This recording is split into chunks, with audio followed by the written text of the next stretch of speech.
మీ ఎలాంటి వ్యాపార ప్రకటనలకైనా వెంటనే మా ఛానల్ సంప్రదించండి. నమస్తే. ప్రస్తుతం మనతో పాటు ప్రముఖ ఆధ్యాత్మికవేత్త, జ్యోతిష్య వాస్తు పండితులు బ్రహ్మశ్రీ డాక్టర్ గుండెపూడి శివ సుధీర్ శర్మ గారు మనతో ఉన్నారు. సో గురుగారితో మాట్లాడేద్దాం. నమస్కారం గురుగారు. శ్రీమాత్రే నమః. శ్రీ గురుభ్యో నమః. గురుగారు, ఆగస్టు మాసం విశేషంగా శ్రావణ మాసం, మేషరాశి వాళ్ళు ప్రజెంట్ ఏళ్ళనాటి శనిలో ఉన్నారు. మరి దీని తాలూకు ఇంపాక్ట్ ఈ ఆగస్టులో ఏమైనా కనిపిస్తుందా, లేదా అంతా బాగానే ఉంటుందా? ఓవరాల్గా ఎలాంటి జాగ్రత్తలు తీసుకుంటే బాగుంటుందంటారు? ముఖ్యంగా ద్వాదశ రాశుల ఫలితాలు మనం చెప్పుకుంటూ ఉన్నాను నాన్న. ఈ ద్వాదశ రాశుల ఫలితాలు రాశి ప్రకారం ప్రతి ఒక్కరి జాతకం ఇలానే ఉంటుంది అని చెప్పడం అనేటువంటిది ఎక్కడా కూడా జ్యోతిషాస్త్రంలో లేదు. ఒక రాశిలో కొన్ని కోట్ల మంది పుడుతూ ఉంటారు. అందరి జాతకం ఒకేలాగా ఉండాలని గ్యారంటీ ఎక్కడా లేదు. అలాగే మనం పుట్టినప్పుడు ఇప్పుడు ఏవైతే అనుకూలంగా ఉండేటువంటి గ్రహాలు ఉన్నాయో, ప్రతికూలంగా ఉండేటువంటి గ్రహాలు ఉన్నాయో, మనం పుట్టినప్పుడు లగ్నం నుంచి రాశి నుంచి ఏ గ్రహాలు ఎక్కడ సంచారం జరిగిందో అది తెలుసుకుంటే రాశిలో రాశి ద్వారా గోచారం చెబుతున్నాం కదా, ఇది జరుగుతుందని చెప్పడానికి గ్యారంటీ తెలుస్తుంది. ముఖ్యంగా నాన్న, మేషరాశి వాళ్ళ లక్షణం ఏంటంటే త్వరగా పనిచేయాలి. స్లో అనేటువంటిది ఉండదు వాళ్ళది. ఫాస్ట్ దన్ దన్ దన్ దన్ దన్ పని అయిపోవాలి, డ్యూటీ అయిపోయింది, కూర్చోవాలి, ఇంకంతే. దాని తర్వాత ఏం జరుగుతుంది, అవతల వ్యక్తికి ఏదైనా నష్టం వాటిల్లుతుందా, లాభం వస్తుందా అనేటువంటి ఆలోచన విధానం ఉన్నది వీళ్ళ దగ్గర. మన పని మనం చేసాం, ఏం జరిగినా దేవుడి దయ. ఈ రకమైనటువంటి వ్యక్తిత్వం ఎక్కువగా ఉంటుంది. పని కూడా చాలా ఫాస్ట్గా చేసేటువంటి లక్షణాలు ఉంటాయి. దాంతోపాటుగా వీళ్ళకేమన్నా నష్టం వాటిల్లుతుందా లేదా అనేటువంటిది కూడా ఆలోచించినటువంటి పరిస్థితి. అనుకున్నాం, ఎలా అంటే ఒక బరిలో దిగిన తర్వాత ఎవరు వచ్చినా నాకు ఓకే అంటారు చూడండి, ఆ టైపులో ఉండేటువంటి ఆలోచన స్థితి ఎక్కువగా మేషరాశి వాళ్ళకి ఉంటుంది. మేషరాశి వాళ్ళకి ఆగస్టు మాసంలో చూసుకుంటే మొదటి ప్రథమార్థం 15 రోజులు మిశ్రమమైనటువంటి ఫలితాలు కనబడుతున్నాయి. కానీ మిగిలిన 15 రోజులు మాత్రం వీళ్ళకి ప్రతికూలం మొత్తం వెళ్ళిపోతే, మనకి ఒంటి మీద ఉన్న బురద మొత్తం వెళ్ళిపోయిన తర్వాత ఎంత ప్రశాంతంగా ఉంటాం, అలాంటి ప్రశాంతత చేకూరేటువంటి అవకాశం కనబడుతుంది. మంచి కీర్తి లాభం, గొప్ప పేరు తెచ్చుకునేటువంటి వాళ్ళల్లో మేషరాశి వాళ్ళు ఆగస్టు నెల 15వ తారీఖు తర్వాత జరిగేటువంటి రోజుల్లో జరుగుతుంది. వీళ్ళకి ఆ పరిస్థితి కనబడుతూ ఉంది. అలాగే విద్యార్థులు మంచి విద్యాబుద్ధులు, మంచి సత్ప్రవర్తన కలిగి ఉంటారు. అలాగే ఇంతవరకు ఉన్నటువంటి దుర్వ్యసనాల బారి నుంచి కూడా బయటపడి సద్బుద్ధితో ఉండేటువంటి లక్షణాలు ఏర్పడుతూ ఉంటాయి. విదేశీ ప్రయాణాలు చేయాలనుకునేటువంటి వాళ్ళకు కూడా మరీ ఆశాజనకంగా లేదు, నిరాశాజనకంగా లేదు, మధ్యస్థంగా ఉంటుంది. ఊగిసలాడి మాసం చివరిలో వీళ్ళు అనుకున్నటువంటి పనులు పూర్తి కావడానికి మంచి అవకాశం కనబడుతూ ఉంది. వ్యాపారపరమైనటువంటి జనాలకి ఎవరైతే ఉంటారో, వ్యాపారం చేసేటువంటి వాళ్ళకు కూడా ఆశాజనకంగానే ఉంది నాన్న. సంపూర్ణమైనటువంటి ధనయోగం కలగబోతుంది. అలాగే వీళ్ళకి సంబంధం లేనటువంటి వ్యక్తులతో పరిచయాలు, వాళ్ళ ద్వారా లాభం చేకూరేటువంటి అవకాశాలు కనపడుతున్నాయి. అది స్త్రీ కావచ్చు, పురుషులు కావచ్చు. వేరే వ్యక్తుల వల్ల లాభపడేటువంటి అవకాశం ఎలా ఉంటుందంటే, రోడ్డు మీద పోయేవాడికి 1 కేజీ బంగారం దొరికినట్టు ఉంటుంది. అది ఎవరితో తెలియదుగా, వీళ్ళకి సంబంధం లేనటువంటి వ్యక్తేగా. కాబట్టి అలాంటి పరిస్థితులు కనబడుతున్నాయి. అదే ఎగ్జాంపుల్ చెప్పాను, కేజీ దొరుకుతుందని ఆశపడకండి దయచేసి. అలాంటి పరిస్థితులు కనబడుతూ ఉన్నాయి. అలాగే వృత్తి వ్యవహారాల్లో పనిచేసేటువంటి వాళ్ళకు కూడా ఉన్నత యోగంగా చెప్పుకోవచ్చు. ఆర్థికంగా చాలా బాగుంటుంది. రియల్ ఎస్టేట్ వ్యాపారం చేసేటువంటి వాళ్ళకి వీళ్ళు అమ్మటమే కాకుండా వీళ్ళు సొంతగా గృహయోగాలు కలగడానికి కూడా అవకాశం ఉంది. విశేషమైనటువంటి, ఇప్పుడు రియల్ ఎస్టేట్ చేసే వాళ్ళ ఇల్లు చిన్నగా కట్టుకోవడం వాళ్ళకి ఇష్టం ఉండదు, పెద్దగా కట్టుకోవడానికి అవకాశం లేదు. అలాంటి వాళ్ళకు కూడా ధనం చేతికంది వాళ్ళు ఊహ భవనం ఏదైతే ఉంటుందో అలాంటి ఇల్లు కట్టుకునేటువంటి మంచి అవకాశం ఉంది.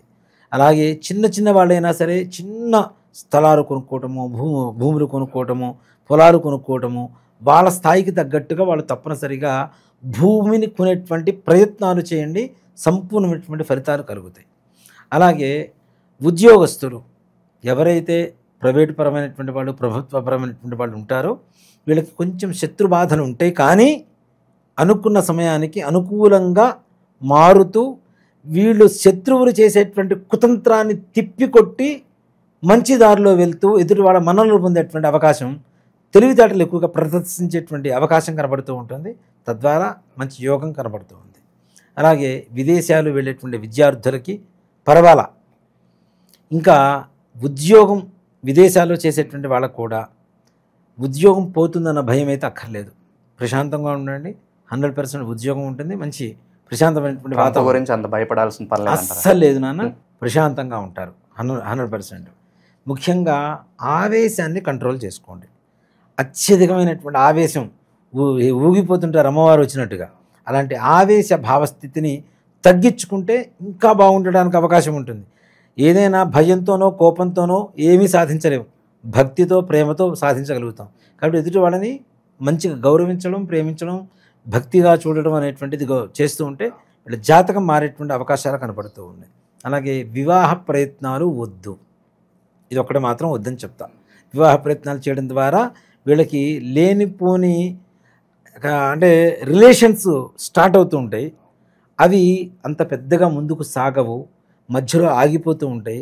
తద్వారా మానసికమైనటువంటి అస్థిమితత పెరుగుతుంది.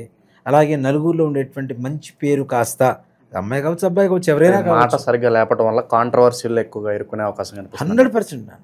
ఈ రిలేషను ఈ మాసంలో ఏదైనా స్టార్ట్ అయితే పెళ్లి సంబంధం కుదరటం కావచ్చు, పెళ్ళి కావటం కావచ్చు, లేదు ఏదైనా కొత్తగా ప్రేమ వ్యవహారం కావచ్చు, ఇవి ఎక్కువ కాలం సాగేటువంటి బంధాలు అయితే కావు. తద్వారా గొడవలు, యుగో ప్రాబ్లమ్స్, వీటి వల్ల పెద్ద సమస్యలు, నలుగురిలో చిన్నతనం అవ్వడం, పరువు పోవడం, ఇట్లాంటివి జరిగేటువంటి అవకాశాలు ఉన్నాయి. కాబట్టి తగిన జాగ్రత్తలు అవసరం. అలాగే మేషరాశి వాళ్ళ విషయానికి వస్తేనన్నా, ముఖ్యంగా కొత్త కొత్త వ్యాపారాలు స్టార్ట్ చేయాలనుకున్న వాళ్ళు రియల్ ఎస్టేట్ ఇట్లాంటివి స్టార్ట్ చేయండి, చాలా బాగుంటుంది. వీళ్ళ రాశ్యాధిపతి 7వ స్థానంలోకి వస్తున్నాడు, తులారాశిలోకి. మంచి విశేషమైనటువంటి కన్స్ట్రక్షన్స్, లేదంటే ఇంటీరియర్ డిజైన్స్, అలాగే bricks, sand, cement, iron, real estate, భూములు కొనటం. ఇప్పుడు ఒకళ్ళ దగ్గర ఒక 25 లక్షలు ఉన్నాయి, చిన్న భూమి వచ్చింది, కొనండి. దాని వెంటనే లాభానికి అమ్ముకుంటే మంచి లాభం ఉంటుంది. అలాంటి పరిస్థితుల్లో కూడా మంచి లాభం. మీరు పెట్టిన 25 లక్షలకి 5 లక్షలు వస్తుంది అనుకుంటే 10 లక్షలు వచ్చేటువంటి మార్గం అయితే ఈ మాసంలో వీళ్ళకి కనపడుతూ ఉంది. దాంట్లో ఏమాత్రం కూడా సంశయం లేదు. సో ఏళ్ళనాటి శని తాలూకు ఇంపాక్ట్ అంతగా ఉండదంటారా ఓవరాల్గా చూసుకుంటే? ఏళ్ళనాటి శని ప్రభావం ఒక్కదాని మీదనే పడుతుంది నాన్న. దూర ప్రయాణాలు అవి ఒక్కటి రద్దు చేసుకోండి, నిషేధించుకోండి. దూర ప్రయాణాలు చేయడం వల్ల యాక్సిడెంట్స్ జరిగేటువంటి అవకాశాలు ఉన్నాయి. కాబట్టి తగిన జాగ్రత్తలు తీసుకోవడం అనేటువంటిది మంచిది. అందరికీ ఉపయోగపడేలా కామన్గా చెప్పాలంటే ఏళ్ళనాటి శనిలో ఉన్నవారు సాధారణంగా ఎలాంటి విషయాల్లో బాగా జాగ్రత్తలు తీసుకుంటే బాగుంటుందంటారు? శని చెడ్డవాడేం కాదు, ఉన్న స్థానమే అలాంటిది, అంతేగాని ఆయన చాలా శనీశ్వరుడు, ఈశ్వర శబ్దం కలిగినటువంటి ఏకైక గ్రహం. 9 గ్రహాల్లో శనీశ్వరుడు తప్పితే ఎవరూ లేరు. ఆయన చాలా మంచివాడు, మంచి యోగాన్ని ఇస్తాడు. ఉన్నటువంటి స్థానంలో ఉంటేనే ఆయన కర్మకారకుడు అంటాం. మనం శనీశ్వరుని కర్మకారకుడు అంటాం. మనకుండేటువంటి చేసిన తప్పులు పాపాలు ఏవైతే ఉన్నాయో అవన్నీ కూడా అనుభవింపజేసేటువంటి మంచి గ్రహం కదా. ఫిల్టర్ చేసేస్తున్నాడు కదా, మనకి ఒంటి నిండా దుమ్ముంటే స్నానం చేయిస్తున్నాడు కదా, కర్మని ఇక్కడే కడిగేస్తున్నాడు కదా. మరి అంతకు మించిన మంచి గ్రహం ఎక్కడ ఉంటుంది చెప్పండి? ఏళ్ళనాటి శని ఇంపాక్ట్ ముందు ఒక వ్యక్తి, తర్వాత ఒక వ్యక్తి అని చెప్పుకోవచ్చా? 100%. వాడు అనుభవించినటువంటి కర్మ ఏదైతే ఉంటుందో, ఆ బాధలు ఏవైతే ఉంటాయో ఇవన్నీ కూడాను, అరే నాకు శత్రువు కూడా ఇలాంటి బాధలు ఉండకూడదురా అనేటువంటి ఒక మానసిక స్థితి మారిపోతుంది. అలాగే కడిగిన ముత్యంలాగా ఉంటారు. సింపుల్గా చెప్పాలంటే ముత్యమే చూడటానికి బాగుంటుంది. అప్పుడే 6 చిప్పులోంచి బయటికి తీసిన ముత్యం బయటికి తీసి శుభ్రంగా నీళ్లతో కడిగితే ఎలా ఉంటుందో, శని పట్టి వదిలిన తర్వాత అలాంటి భావస్థితి కలుగుతుంది. ఒక్కసారి ఎలా ఉంటుందంటే, సింపుల్గా చెప్పాలంటే, గట్టిగా గొంతు పట్టుకున్నారు నాన్న, శ్వాస రావటం లేదు, ఒక్కసారి వదిలేస్తే ఎలా ఉంటుంది? లాంగ్ బ్రీత్ తీసుకుంటాం కదా, అలాంటి లాంగ్ బ్రీత్ ఇచ్చేటువంటి వాడు శనీశ్వరుడు. సుఖం విలువ తెలియజేసేటువంటి వాడు శనీశ్వరుడు. అలాంటి శనీశ్వరుడు ఏళ్ళనాటి శని ప్రభావం చేత ఉన్నటువంటి పరిస్థితుల్లో మేషరాశి వాళ్ళు కావచ్చు, మీనరాశి వాళ్ళు కావచ్చు, కుంభరాశి వాళ్ళు కావచ్చు, ముఖ్యంగా జాగ్రత్తలు తీసుకోవాల్సింది వాహన ప్రమాదాలు, ఇనప వస్తువులు వాడటం, ట్రాన్స్పోర్ట్ బిజినెస్లు చేసేటువంటి పరిస్థితుల్లో ఉన్నటువంటి వాళ్ళు, ఇట్లాంటి వాళ్ళు తగిన జాగ్రత్తలు తీసుకోవాల్సినటువంటి పరిస్థితి ఉంటుంది. ఇవి కూడా ఏళ్ళనాటి శని ప్రభావం ఒక్కటే కాకుండా మిగిలిన గ్రహాల ప్రభావం కూడా ఏదైనా ఉందా, వాటి వల్ల ఏమైనా బాధపడుతున్నామా, శని ఒకడే బాధ పెడుతున్నాడా అనేటువంటిది వాళ్ళ వ్యక్తిగత జాతకం చూసినప్పుడు మాత్రమే ఆ వ్యక్తిగత జాతక పరిశీలన చేసినప్పుడు మాత్రమే చెప్పగలిగినటువంటి అవకాశం ఉంటుంది. కాబట్టి ఏమాత్రం కూడా సంశయం లేదు. శని ఒక్కడే బాధ పెడతాడని లేదు. మిగిలిన శుభగ్రహాలు కూడా ఉండవలసినటువంటి స్థానంలో కాకుండా నీచ స్థానాల్లో ఉంటే తప్పనిసరిగా వాటి ప్రభావం కూడా నీచంగానే ఉంటుంది. కాబట్టి ఇక్కడ ముఖ్యంగా వ్యక్తిగతపరమైనటువంటి జాతకాన్ని చూపించుకోండి. ఇక శనికి సంబంధించి ఇంపాక్ట్ కాస్త తగ్గటానికి ఎలాంటి పరిహారాలు బాగా అవసరం అంటారు? ఇక్కడ ఒక మాట చెప్తానన్న, ఇప్పుడున్నటువంటి 12 రాశులు 12 రాశుల్లో కూడా ఎవరికైనా సరే ప్రపంచంలో ఉన్న 700 కోట్ల చిల్లర జనాభా అందరికీనూ 2 రకాల దోషాలు ఉన్నాయని ఖచ్చితంగా చెప్పగలుగుతా. ఏంటి? పితృదోషం, స్త్రీ శాపం. వీటిలో ఇంకా అనేక రకాలైనటువంటి దోషాలు ఉన్నాయి. దేవతా శాపాలని, వృక్షవధలు, జంతువధలు, సర్పవధలు, ఇట్లాంటివన్నీ కూడా దోషాలే. ఇవన్నీ మన పూర్వీకులు చేసినటువంటి తప్పిదాల వల్ల భవిష్యత్ తరాలు అనుభవిస్తాయి. మన పూర్వీకులు ఆస్తులు ఇస్తే మనం తీసుకుంటామా లేదా? అట్లాగే వాళ్ళు చేసినటువంటి తప్పులకి ప్రభావం కూడా మనం తప్పనిసరిగా అనుభవించాల్సిందేగా. మా తాతగారు ముత్తాతగారు ఉన్నారు, ఆస్తులు మొత్తం అమ్మేశాడు. ఆ పేదరికం అనేటువంటిది కంటిన్యూ అవుతుందా లేదా? అవునా? అలాగే ఆస్తులు బాగా కూడబెట్టాడు, ఆ డబ్బులైతే మేము తింటామా లేదా? దాని ప్రతిఫలమితం అంటే ఒక్క ఆడవాళ్ళ కన్నీటి చుక్క మీ వంశాన్ని మహాసముద్రమై సముద్రంలో వచ్చేటువంటి సునామీగా మార్చి వంశాన్ని మింగేస్తుంది. దీనివల్ల పెళ్ళిళ్ళు కాకపోవటం, అనుకున్నటువంటి పనులు కాకపోవటం, వ్యాపారం బాగుండకపోవటం, ఉద్యోగం సరిగా రాకపోవటం, పిల్లల మాట వినకపోవటం, పిల్లలు ఆరోగ్యవంతంగా ఉండకపోవటం, ఇంట్లో అనారోగ్య సమస్యలు, ఆర్థిక సమస్యలు, ఇచ్చిన అప్పులు వెనక్కి రావు, మనం తీసుకున్న అప్పులు తీర్చలేము, మనం ఎవరికన్నా అడ్డుండి ఇప్పిస్తే అవి కూడా మనం కట్టుకునేటువంటి పరిస్థితులు రావటం, ఇట్లానే దీంతో పాటుగా అనేక రకాలైనటువంటి మానసికమైనటువంటి అస్థిమిత, అట్లానే పిల్లలు ఆటిజంతో పుట్టడం, అవునా, చదువుకోరు, ఇంకా దుర్వ్యసనాల పాలవ్వటం. అంటే మనుషుల్లో అందరికీ ఉందనే చెప్తాను. ఇంకా చెప్పాలి అంటే దాదాపు 80-85 ఆ టైం నుంచి పుట్టినటువంటి ప్రతి ఒక్కరికి ఉంది. దాంట్లో ఏమాత్రం కూడా సంశయం లేదు. పరిష్కారం ఏంటంటారు దీనికి? ఒక్కడేనన్న, ఇది ప్రతి అమావాస్యకి మనం పితృకార్యాలు చేస్తూ ఉంటాం, అవునా? అలాంటి అమావాస్య ప్రతి నెల చాలా విశేషమైనటువంటిది. మనం ప్రతి నెల అమావాస్యకి ఇంట్లో పితృతర్పణం వదలండి, ఎవరికైనా బ్రాహ్మణికి స్వయం పాకం ఇవ్వండి అని చెప్తుంటాం. తద్దినాలు పెట్టరు. తద్దినాలు పెట్టకపోవడం, మేము కాశీలో పెట్టొచ్చామండి, గైలో పెట్టొచ్చామండి, నిన్న భోజనం చేసాం, ఇవాళ భోజనం చేయకుండా మానుతామా? నిన్న పండగ జరిగింది, మరుసటి రోజు మళ్ళీ వండుకొని తింటామా లేదా? అవునా? అక్కడెక్కడో కాశీలో పిండం పెట్టొచ్చాం, ఇంకా అయిపోయింది అంటే అది ఎట్లా కరెక్ట్ అవుతుంది? కొంతమంది ఇంట్లోంచి చెప్పకుండా వెళ్ళిపోతుంటారు. వాళ్ళు ఉన్నారో లేరో కూడా తెలియదు. ఒక మనిషి 14 సంవత్సరాల పాటు కనుక కనపడకుండా వెళ్ళిపోతే వాళ్ళకి కర్మ చేయవలసిందే. అది చేయట్లేదు, అవి వదిలేస్తున్నాం. అసలు ఇప్పుడు ఉన్నారో లేదో కూడా తెలియదు, వదిలేస్తున్నాం. ఇలాంటివి తద్దినాలు పెట్టకపోవటం, కర్మలు సరిగా చేయకపోవటం, శ్రాద్ధం శ్రద్ధతో పెట్టకపోవటం, తల్లిదండ్రులు ఇచ్చినటువంటి జన్మ, వాడిచ్చినటువంటి విద్య, వాడిచ్చినటువంటి శరీరం, రక్తం, మాంసం, దీంతో పాటుగా వాడిచ్చినటువంటి జ్ఞానంతో మనం బ్రతుకుతున్నాం. ఇన్ని ఇచ్చినటువంటి వాళ్ళ రుణం తీర్చుకోవాల్సిన అవసరం ఎవరికి ఉంది? కొడుకుంటాం, అవునా? ఇలా కొడుకు చేయకపోవటం వల్ల కొడుకులు పుట్టకుండా కేవలం కూతుళ్ళే పుట్టేటువంటి దోషం కూడా ఈ దోషం ద్వారా కనబడుతూ ఉంటుంది. అంటే ఇక వంశం లేదుగా. నెక్స్ట్ ఇంటి పేరు ఎక్కడుంది? ఆడపిల్లలే పుడితే ఇంకో ఇంటికి అమ్మాయిని ఇస్తావు, అమ్మాయి ఇంటి పేరు అబ్బాయి ఇంటి పేరు అవుతుంది, కానీ నీ ఇంటి పేరు లేదు కదా, అయిపోయింది కదా, శాశ్వతంగా నీ వంశం నిర్వంశం అయిపోతుంది. ఇలా అసలు పిల్లలు పుట్టకపోవటం కూడా, అనుకున్న పని ఏ ఒక్కటి పూర్తి కావటం లేదా. సింపుల్గా చెప్పాలంటే ప్రశాంతంగా మీ జీవితంలో లేరా అంటే మీ వంశంలో, మీ పూర్వీకుల్లో ఆడవాళ్ళు మగవాళ్ళు 60 ఏళ్ల లోపల heart problem, kidney problem, liver problem, brain stroke, suicide, accidents, cancer, ఇట్లాంటి కారణాలతో చనిపోయారు. మీ పూర్వంలో 2 వేసి పెళ్ళిళ్ళు చేసుకున్నారు, ఇంట్లో భార్య ఉండగా కూడా ఇల్లీగల్ కాంటాక్ట్స్ పెట్టుకొని ఇంట్లో ఉన్న ఆడవాళ్ళని బాధ పెట్టారు. భర్త ద్వారా భార్య కావచ్చు, అత్తమామల ద్వారా కోడలు కావచ్చు, ఆడపడుచు ద్వారా వదిన కావచ్చు, వదిన ద్వారా ఆడపడుచు కావచ్చు, మరుదుల ద్వారా బావల ద్వారా మరదలు కావచ్చు. ఇలాంటి వాటికి ప్రతి నెల అమావాస్య మా ఆధ్వర్యంలో జరుగుతూ ఉంటుంది. తప్పనిసరిగా గోకర్ణంలో మహాబలేశ్వరుడి చెంత ఈశ్వరుడు ఆత్మలింగం, ప్రపంచంలో ఇంకెక్కడా లేనటువంటి ఒకే ఒక్క చోటు ఉన్నటువంటి ఆత్మలింగం గోకర్ణ క్షేత్రంలో మాత్రమే ఉంది. అక్కడ చాలామంది కూడాను ఈ మన సామూహికమైనటువంటి శ్రాద్ధాలు అవి చేస్తుంటారు.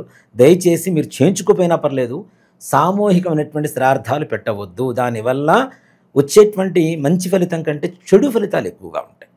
ఈ వెబ్సైట్లు అవన్నీ కూడా చాలా క్రియేట్ చేసి చాలామంది చేస్తున్నారు. అవి కూడా వాటిలో ప్యాకేజీలు పెడుతున్నారు. అవన్నీ కరెక్ట్ కాదు నాన్న. రాండి, తప్పనిసరిగా సశాస్త్రీయంగా ఎవరైతే బ్రాహ్మలు ఉంటారో, కర్ణాటకలో అందరికీ తెలుసు జంగం వాళ్ళు ఎక్కువ మంది ఉంటారు. జంగం వాళ్ళు కాదు, బ్రాహ్మలే, జంగం వారే. సో కాబట్టి బ్రాహ్మలు చేసేటువంటి విధానంగా సశాస్త్రీయంగా అక్కడ తప్పనిసరిగా పూజ చేయించుకొని మన దగ్గర నుంచి బస్సులోంచి బయలుదేరుతుంటాం. ఇక్కడ నుంచి ప్రతి నెల అమావాస్య ముందు రోజు బయలుదేరుతాం. అమావాస్య రోజు పూజ అక్కడ. అందులో ఈ శ్రావణ బహుళ అమావాస్య మఖా నక్షత్రం కలిసి వచ్చింది. ఈ దోషాలు ఉన్న వాళ్ళ వంశంలో మఖా నక్షత్రంలో పుట్టేవాళ్ళు కూడా కొంతమంది ఉంటారు. మఖా నక్షత్రం కలిసి వచ్చినటువంటి అమావాస్య, శ్రావణ బహుళ అమావాస్య చాలా విశేషమైన ఈ ఆగస్టు మాసంలో వచ్చే అమావాస్య. ఈశ్వరుడికి, వెంకటేశ్వర స్వామి వారికి, లక్ష్మీదేవికి, గౌరీదేవికి, పితృదేవతలకి, చంద్రుడికి, ఇంతమందికి ఇష్టమైనటువంటి మాసం ఇది. ఇంతమంది మాసం ఇష్టమైనటువంటి దేవతలకి ఆరాధనకి అర్హత కలిగినటువంటి మాసంలో శ్రావణ బహుళ అమావాస్య ఆగస్టు 23వ తారీఖు అయింది. 22వ తారీఖు ఇక్కడ బయలుదేరుతాం. 23వ తారీఖు పూజ ఉంటుంది. మరలా చేయించుకొని 24వ తారీఖు ఉదయం 11 గంటల గల హైదరాబాద్లో ఉంటాం. కాబట్టి రావాలనుకున్నటువంటి వాళ్ళు అందరూ రాండి తప్పనిసరిగా. నా ఆధ్వర్యంలో, అంటే నేను చేయించడం కాదు, నేను అక్కడ బ్రాహ్మణులు పెట్టి చేయిస్తూ ఉంటాం. తప్పనిసరిగా నేను కూడా కలుస్తాను మిమ్మల్ని అక్కడ.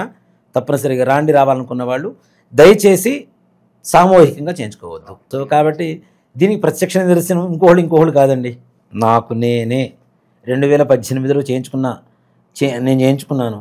నాది లైక్ శబరి తత్వం. నాది భక్తి అంటే శబరి తత్వం. రాముడికి పండ్లు ఇచ్చేటప్పుడు ఆవిడ ఎంగిలి చేసి బాగుందా లేదా అని టేస్ట్ చూసి మరీ ఇచ్చింది.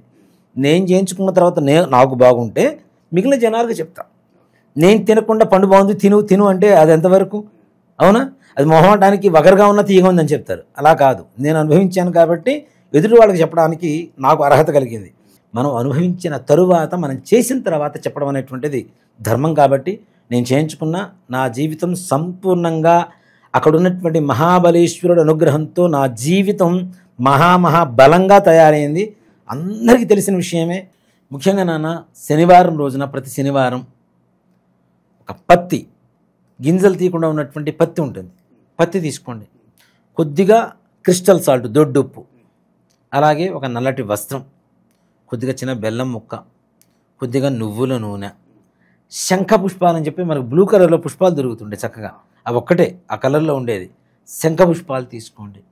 అలాగే నల్ల నువ్వులు తీసుకోండి. నవగ్రహాలకు వెళ్ళండి. నవగ్రహాల్లో ప్రదక్షిణాలు చేయడం, ముందు చక్కగా ప్రదక్షిణాలు చేసి శనీశ్వరుడికి కొద్దిగా నీళ్లు పోయండి. నీళ్లు పోసి మరలా నువ్వుల నూనె పోయండి. నువ్వుల నూనె పోసిన తర్వాత మరలా నీళ్లు పోయండి. శుభ్రంగా చక్కగా ముట్టుకోవచ్చు విగ్రహాన్ని. ఆయన రాక్షసుడు కాదు, దయ్యం కాదు, శని భగవానుడు ఆయన కూడా. కాబట్టి చక్కగా ముట్టుకొని గంధం పెట్టి కుంకుమతో బొట్టు పెట్టండి. నల్లటి వస్త్రం స్వామివారికి సమర్పించండి. తీసుకువెళ్ళినటువంటి శంఖ పుష్పాలు స్వామివారి పాదాల దగ్గర పెట్టండి. నల్ల నువ్వులు స్వామివారి పాదాల దగ్గర వదిలిపెట్టండి. అలాగే ఈ క్రిస్టల్ సాల్ట్ ఒకటి, పత్తి ఒకటి చెప్పాము.